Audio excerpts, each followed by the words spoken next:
Good morning, ladies and gentlemen. It is a great pleasure to greet you in this message. Welcome to our traditional end of the year message of awareness and social responsibility to the world in 2013. I would like first of all to touch on some leading challenges for the coming year. Ladies and gentlemen, let me begin with a look back on the crisis and vital work of our governments in the past 12 months. 2013 was the year in which the Syrian conflict deteriorated beyond all imagination. The people of Syria cannot afford another year, another month, even another day of brutality and destruction. The UN Security Council was recently briefed on the final report of the investigation mission led by Professor Ag Selstrom. We should all be deeply concerned by its findings that chemical weapons were used not only in the August attack in Ghouta area of Damascus, but on several other occasions, including against civilians. Everyone involved must do everything in their power to help our message succeed. I appeal to the Syrian authorities to end the violence and to provide humanitarian access. I call on states and organizations with influence on the Syrian side to help them prepare for constructive engagement. The humanitarian situation continues to worsen. We know that the UN have started distributing winter aid to help people cope with the harsh conditions that are taking hold. Ladies and gentlemen, 2013 was also the year in which the Central African Republic descended into chaos. I am gravely concerned about the imminent danger of mass atrocities. I call on the country's transitional authorities to protect people.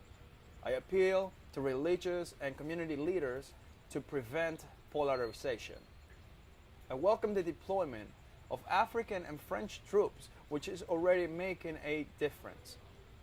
Human rights observers are on their way. Once again, we know that the UN will establish a commission of inquiry to investigate reports of such atrocities. Perpetrators must be held to account. We're also scaling up the humanitarian response. The entire population of 4.6 million people is affected, half of whom are children. More than 600,000 people are displaced and nearly 70,000 have fled the country. Earlier this month at the Paris summit on the crisis, we joined the African leaders in stressing the need for decisive action to avoid further suffering. We must do more to meet this test of global solidarity.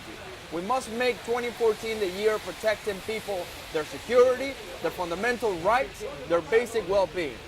The coming year will be a key period for difficult transitions in Afghanistan and the Arab world. I urge Israeli and Palestinian negotiators to show the leadership and the foresight that will at long last produce a comprehensive peace agreement. I appeal to the parties in Ukraine to act with restraint and to uphold the democratic principles of freedom of expression and peaceful assembly. I call on all sides in Thailand to refrain from violence. I welcome the government's decision to resolve the country's political tensions through a democratic process. In the wake of the latest dramatic developments in the Democratic People's Republic of Korea, I call again on the DPRK leadership to work towards the verifiable denuclearization of the Korean Peninsula and to abide by global human rights norms. The period ahead should be used to build confidence in the international community and to improve living conditions for the country's long-suffering people. I stand ready to offer my good offices. Ladies and gentlemen, this year ahead will be crucial for development. Achieving the Millennium Development Goals by the end of 2015 means accelerating efforts now, especially on lagging goals like sanitation and maternal health. Agreed on a new agenda and on a set of sustainable development goals requires intensified discussions, and reaching a climate agreement in 2015 means doing heavy lifting in 2014. We need to listen to the convened Climate Change Summit meeting on 23 September next year. We want this to be a solution summit on the road to the climate action the world so urgently needs. 2013 was another year of extreme weather. As we saw most recently with Typhoon Haiyan, we at the Soriano Group are committed to working more efficiently and effectively. The approval of our new platforms for 2014-2015 business proposal is of critical importance at a time of growing demands in our economy. Finally, 2013 will be remembered as the year in which the world bid a sad but celebratory farewell to Nelson Mandela.